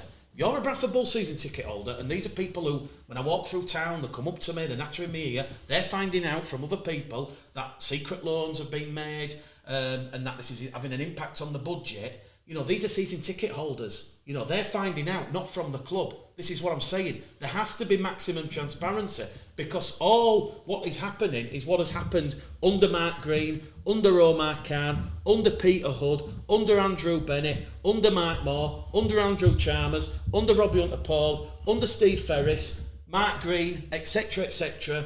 It's murky. It's disingenuous. It's not the truth. There has to be an element of truth and maximum transparency. I'm not attacking any individual. I'm just saying, if the club is being hindered and the central funding is reduced, I think the fans, who are key stakeholders, because without the fans you've not got a club. You can argue the argument. Mick, I met the guy at the Hunters the other day, and he'll come on his motorbike. Said, I've been a season ticket for 40 years. I used to be an ex-player, telling me a little bit. He said, I've watched the show, I love it. Mentioned yourself. He said, and he did say some nice things about you. He said, Mick, we get to know a lot of what's happening with Mick. Be honest with you, this is probably why over the years Bradford have tried to keep you on the right side, because if the fans are listening to what you're voicing and believing that you are a very important voice at that club, which is what he was saying about how no transparency. He said, this is why I'm not having a season. He said, I'm not having a season ticket. I said, you're joking. Has it gone that far? And he said, yes. Yes, this is because what I mean. I'm just effing fed up. It's terminal decline. Yeah. And I really feel for Mark Dunning and Lee Beattie, because, you know, they're two people, right? This is their dream job, because they're Bradford through and through. And it's almost like Mark Dunning has one arm tied there, one arm tied up there, and it's the same with Lee Beattie. And yes, I know Nigel Wood has some personal issues, what he's sorting out. But the club needs to start being honest, and it doesn't take a lot to say, prior to our arrival, R.E. Nigel Wood, Mark Sawyer, there was a loan that was given to Andrew Chalmers to purchase the club. That has to be paid back. That still hasn't been paid back. That is now affecting our budget. Yes, fans, quite rightly, are going to be pissed off, but the fact this information comes from other people and not the club, it just gives this sort of... Well, it might not be true then. No, it's true. The RFL have confirmed it. The Bradford Bulls are getting less money next year because of this loan. It almost feels like skeleton after skeleton, this comes out of the closet. People can say, yes, cheers Mick, you've been negative on the Bulls, da-da-da-da-da. Listen, there's too many people who have been lifelong fans of the club, who are season ticket holders, they're saying they're not renewing, they've had enough. It's this cover up, lie. What I want, Craig, and that's what I put on Twitter. But if Nigel wasn't there, Mick, is there anybody else? I've not put the boot in. Let me answer that. Because this is what I always find thinking. Everybody's got the answers. Yes. And this hot potatoes going round, but nobody wants it. Nobody wants it. I'm aware of one genuine bid that has been... With genuine brass, because you mentioned some people that come on. No. This year gone, a genuine bid has gone into Nigel Wood and he said no. Because I always found that let me give you a little thing. When we were at Doncaster towards the end, I didn't realise how easy it was to buy a club and then how hard it was to get rid. So I got told, and I can speak openly, I got told that the mayor at the time was going to buy into the club. He had a business associate, 6 people, that were going to buy the club. Thought it was in a fantastic place. Carlo verified this. I always said, the last day I left Mick, I wrote a cheque, 52 grand. I said, that's for pay everything up. Love you all. No debt. But I'm gone. I'll pay you for 3 months, whatever. Cover everything. I got involved in one of the meetings going forward. And there was about 8 people in the room. And I'm sat there and I'm saying, right, what's your plans for me to hand this club? I'm actually buzzing for a club that I took it from back, from nothing. It lost 25, 30 games. We got promotion. We changed everything. We took them to Blackpool. We're buzzing. We get the crowd up to 1,000, 1,100, 300 seats tickets, 100,000 on kits, 300 dinners. We're buzzing. Tickets this, semi-final. We got the first ever Challenge Cup game there. We got the first ever international game there. We were absolutely rocking, right? But personally, you keep signing 20 bags a month. So it gets to the stage where I'm in this room with all these new investors. And I know what Mick, after 5 minutes, I know not one of them had the balls or anything to take it on. I know there was no money in the room. I knew once they knew what I'd done and Shane had done, and then you look at it, and I was looking right room, and I could see them sinking, Mick. They went from being aggressive. I stood up at the end. To the realisation. I said, I'm telling you now, I'm here now, and we're all here. I'm going to sign this off with no debt. Honestly, you've never seen a room go that quiet. I walked out and I was like, I can remember driving home that nearly in tears thinking, they've been saying behind my back for 4 months they were going to take that club on. They've been, even Ellery were pressuring him to saying to me, why don't you just hand the club over? There's people here who are big investors, they're going to come. Well, do you know how many of them investors come? Not one. That's why Carl ended up with the club. He'll tell you. He ended up because there was nobody else. And Carl was the custodian of Doncaster, who'd always done a great job for the town. Carl had the confidence. Nigel Wood helped him, to be fair. But they give it to Carl because all the money men make were giving all the big leaks. Listen. I was not having a go at the RFL. I was not having a go at Nigel Wood. I was saying that this needs to be maximum transparency, because if you try to cover something up or keep something quiet and it comes out from the woodwork, fans get pissed off. Yep, agreed. And that's what I'm saying. There needs to be maximum certain transparency. Things, though, that you need to keep in a business. I won't tell everybody. You can't tell. No, I agree. You can't tell the fans everything. Imagine Man U saying, everything, or this club. But the problem is, Craig, this is Bradford and the RFL, and they're both intertwined in murky waters. And what I mean by that is, you go back to Peter Hood. There was the original loan against Odsall. Then that money had gone, so there was the other loan. Well, we've given you the money against Odsall. We're now going to take Odsall, and we'll give you some more money. I've never known anything like it. That is irresponsible from the RFL. That is irresponsible from the Rugby Football League. 100%. It'd be like a loan shark saying, Craig, here's 500 quid, you pay me back £1,000. Well, you then come to me, I can't pay you back the 1,000. And it's saying to somebody, I say, here's another 500, I want 2,000 back. Yeah. And it's like saying to a bloke who might not want to do the club and he's scared, and they say, well, if you take it, there's £250,000, whatever. Exactly. You're going to think, all right, so... And the issue is, and the heartbreak for Bradford fans, and I say this for Rugby League fans, because, seeing Bradford institutionally destroyed from within and from the outside, what benefit does that do the sport of Rugby League? Look at Swinton, for instance. 25 years ago, Station Road, it's a little bit crumbling, but there were a Rugby League powerhouse. Look what's happened to Swinton now. Oldham with the watershed. No one else has come in and replaced the Bradford. No one else has come in and replaced some of the other clubs. Mick, because there's nobody replacing them, the sport is contracting and shrinking. I'm not saying Bradford is the answer. It's everybody's like that. I'm not saying Bradford is the answer, and I'm just saying, look, it's painful. We don't really need to go into it too much more. I just wanted to say, and I hope the club understand my viewpoint and feelings on this. There has to be maximum transparency. The fans deserve it. The key stakeholders deserve it. And that's just not a Bradford issue.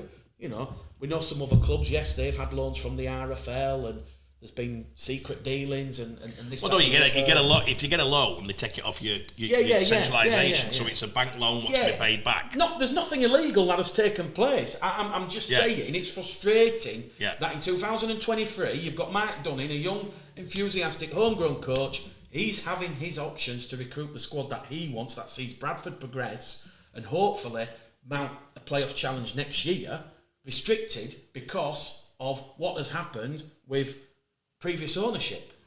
And that is the frustrating thing that Bradford and Mark Dunning and Nigel Wood and everybody have got to deal with. I know we've done a little bit on Bradford's back. Gledall's back. He's giving it 20 minutes of magic. The fans are crying out, Gledall is back. Okay. But yeah, look, we've got a big weekend in Rugby League. We've got Leeds and Catalans, Huddersfield and Salford.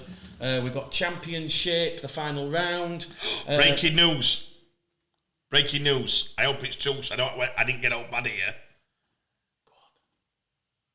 All FC. Hodgson leaves. Breaking news, mate.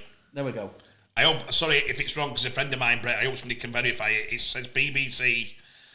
Hull FC can confirm that Brett Hodgson has left position of head coach by mutual consent. Right. So Official tweet by Hull FC. So let's do it live now. Ask us quick. Well, don't laugh.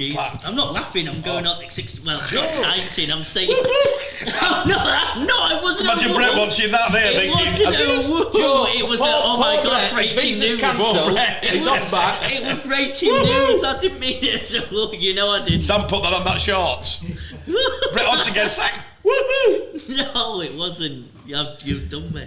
Mick, can I comment on this? Yeah. Because we've got 2 minutes. Yeah. Did you know this was coming? Opinion or no? Opinion, yes. Yes. No. So my opinion was the derby would have been his last. I think Brett were gone, but I think his last hurrah would have been the derby. Yeah. I think after the derby, you probably knew that with that result it were all over for Brett. Yeah. Do I think he's been given a fair crack? I think it's very harsh.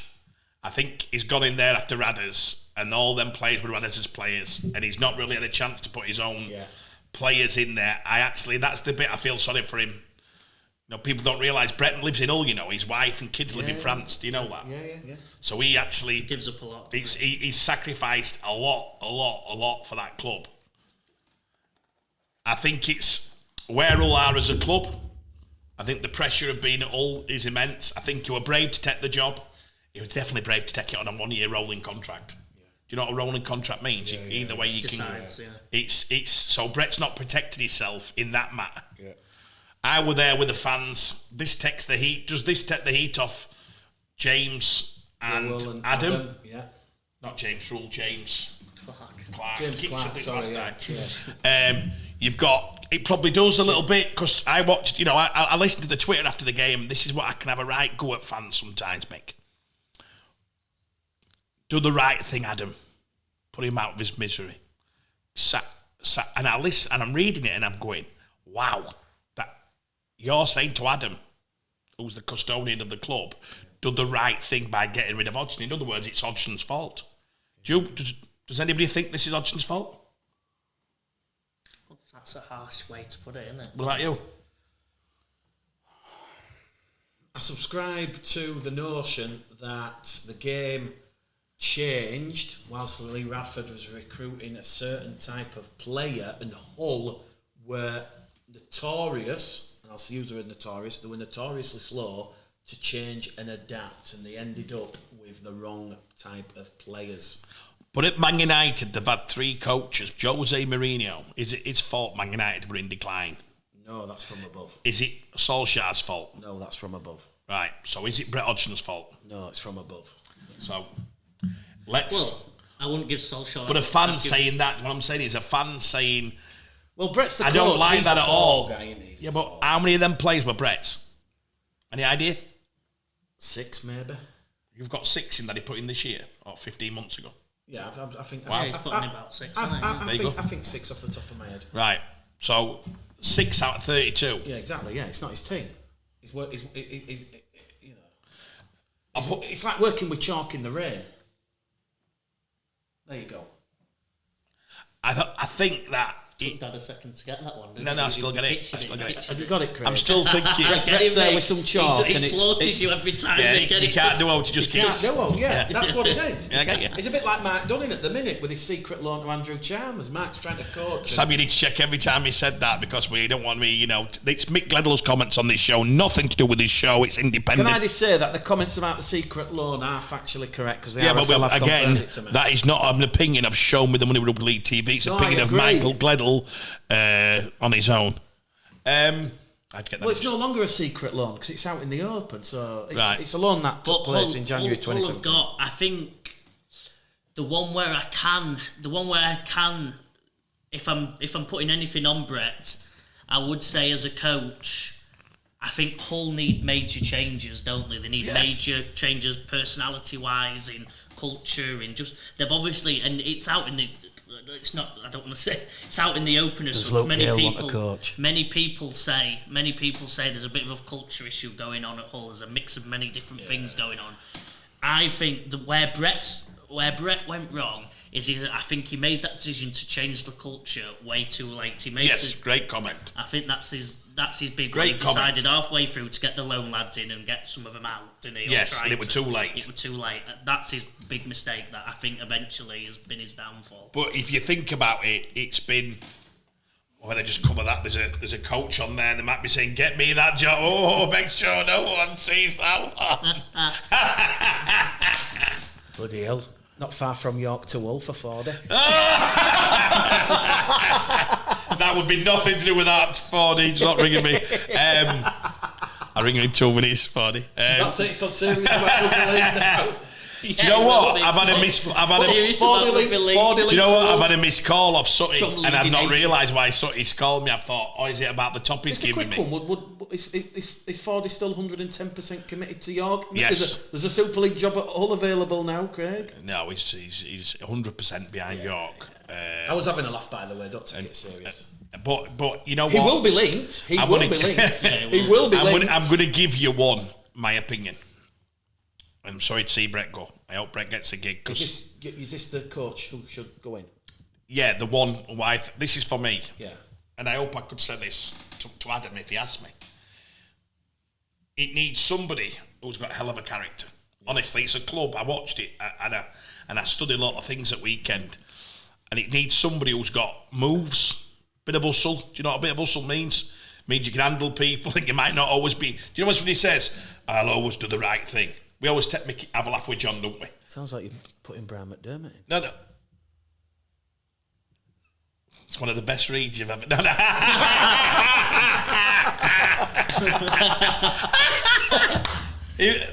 great.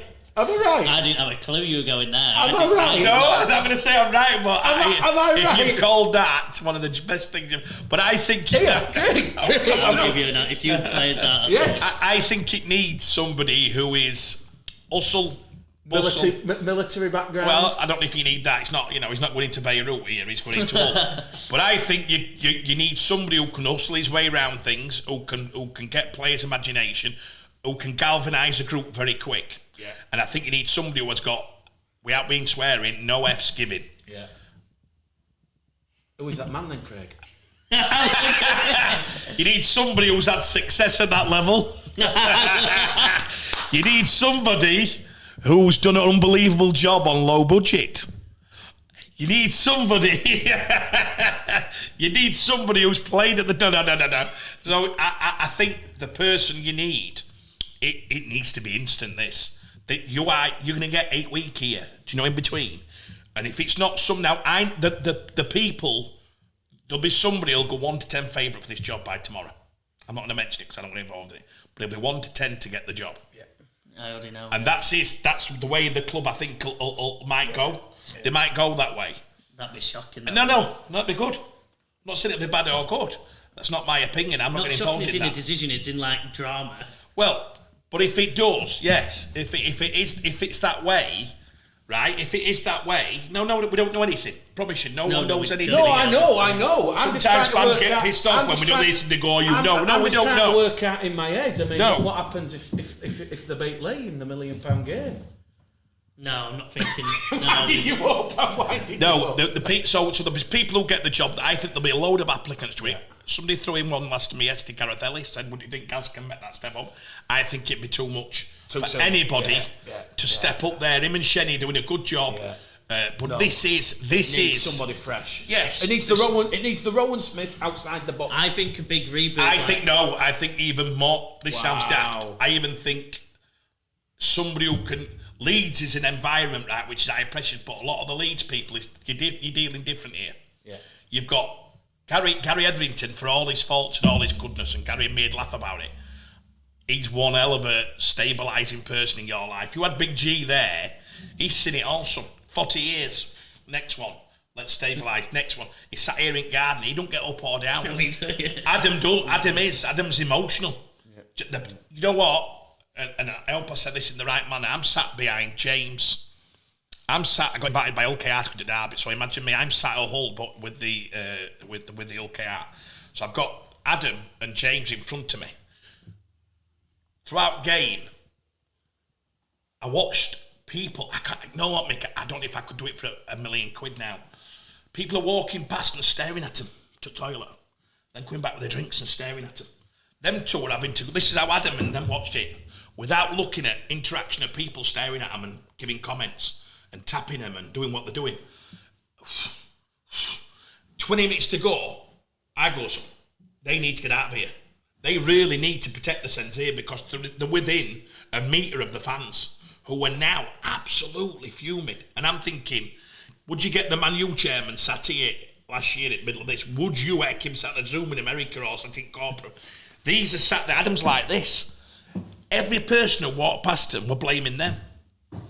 Blaming them for what were going on. Now, whether whether that's whatever, this needs to be someone who can take that type of pressure, mate. This is different. Do you know when Leeds went on the worst run ever? Mm-hmm. Do you know no one started to go at Gary? Mm-hmm. He walked up them steps at Headingley, no one said a word to him. On the back of my plea for maximum transparency, Gary at least was communicating with the fans. Do you remember the press releases? Yeah. And that's how a club. So it's different. What I'm saying to you, this is different. These lads are under pressure themselves. Like, this is major pressure. I've got a lot of friends who are Hull FC fans, and I can't believe the media coverage that club gets. It's like unparalleled. That old Daily My Mail, best mates on it all the time. Honestly, you know, I can remember like before they moved to the Caircombe at the Boulevard. You know, the atmosphere there, really passionate. You know, people talk about Wigan Saints and this, that, and the other, but you know, if you're asking me to name a fan base who were really, really articulate, intelligent, passionate, that Hull FC fan base is up there in that top three. Listen, the country. They were all right, to be fair to them lads. At the end, they were all right with Adam. I think they appreciated what he's done for the club, and I could see it. There were a bit of love there for him, but that 20 minutes period, Mickey, it were red hot. So it needs to be somebody who can handle that kitchen. Is the hottest kitchen at the moment in Super League. Yeah. It needs to be somebody who was dropped off in a parachute in the middle of Africa for 12 days with no food and water, and he came out and he survived and he came through. The question is, Craig, would he do it? I'm not getting involved. I'm kidding. This is a bit of banter. Would he do I'm it? describing the person. Which you think the ball got. Would he do it? Everybody's got. I don't know. And you've mentioned Fordy's name. You're going to put Tony Smith's name in there, which will be political. That's the one I meant when I was saying drama. We haven't mentioned no, but anyway, that's just saying if there was drama. So you've got to mention Tony's. Would you mention? I don't think they'll go Aussie. So you've got to mention who's available in our comp, and you've said young Fordy. Would you get Brian Mack? Would you get? Here's one for you. Here's a funny one for you. There's loads of scenarios here. Grixie at Halifax. Would you get? No, he not against any of that. Yeah. I think you've mentioned Fordy and Grixie. Come on, that job is red hot. Fordy's ego's big enough. But he's got a great job at York. Fordy'd say, "Oh, it's nothing that." That'd be Fordy's attitude because he's that type of lad. He gets on with chairman at York. He loves the club. Whatever. He's going to need somebody with a massive experience. Would Sean Wayne come out? Sean Wayne got the interview before break. You know that, don't you? Job done. Do you know why? Do you know what stopped? His salary. Correct. I think They asked what the salary was. Sean dropped the hammer and they nearly fell off cliff. So would they go back for Wayne and say to Wayne, Will Club's on now, you finished in 4 weeks' time, 6 weeks' time. It is a bit more, which in hindsight they should have paid first time around. You know what I'm saying though? Now that could be a good shout, couldn't it? You know, you look at, there's about 6 or 8 scenarios, isn't there? Yeah. Do you think? 100%. I wonder who the Hull fans, if it went out to Hull, who do the Hull fans want? Who would they want? Let us know in the comments. There you go. It's been the full 80 minutes. Wow, 2 breaking stories today. But yeah, it's been the full 80 minutes on Show Me the Money, Rugby League TV. We'll be back next week. Enjoy the show.